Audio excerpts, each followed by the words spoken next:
I'm Matt Bichard with REIT.com. Recently, during REITWise 2014 NAREIT's Law, Accounting, and Finance Conference, I had the opportunity to sit down with Luke Zubrod, Director of Risk and Regulatory Advisory Services with Chatham Financial. Here's our conversation.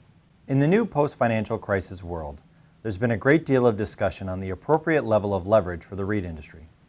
What's at stake in this discussion as it relates to decisions REITs make about managing their interest rate exposure? REITs as an industry generally pay close attention to interest rate risk, and that's true really of any industry that has a predominance of investment in physical assets, industries that tend to be more mature, companies that tend to be more mature. Take that in contrast to industries that are involved in professional services or have intangible products or are less mature as an industry, say technology startups, for example. You don't have nearly as many interest rate risk conversations with companies like that, and that's generally because they have much less leverage. They're really equity-driven kind of investments. And so because REITs fit on that, in that former category of physical assets and higher maturity, it supports more debt generally, and interest rate risk becomes important for anyone with higher leverage. Now, certainly there's a spectrum, so even within REITs, some will choose to be higher on that spectrum, some will choose to be lower. And for those who slide up that leverage scale, interest rate risk and managing it carefully becomes a really important topic. There has been no shortage of media coverage discussing rate sensitivity.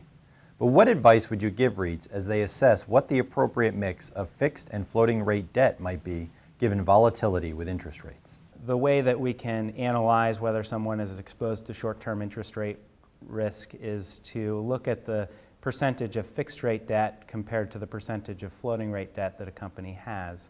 And REITs as an industry are generally very well positioned and generally conservative in skewing toward fixed rate debt. If we look at REITs, there's really a range between about 75% fixed rate debt to 95% fixed rate debt. And the average REIT really falls right in the middle of that range at about 84%. And so, if there were a severe shock to short-term interest rates, it would not be an extraordinary burden on REITs from the perspective of risk. The less obvious and more important risk to REITs is their exposure to long-term interest rates. And this is really because REITs are buy and hold investors, which really permits them to enter into long-term fixed rate debt.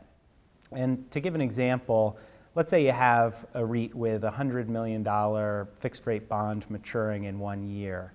And at that point, they're going to enter into a new bond for 10 years at whatever the prevailing market interest rate is at that time. Well, they're exposed to whatever rates are at that time, and so it really becomes important to manage the interest rates sometimes before you get to that point, particularly when you have large concentrations of your debt maturing in a given year.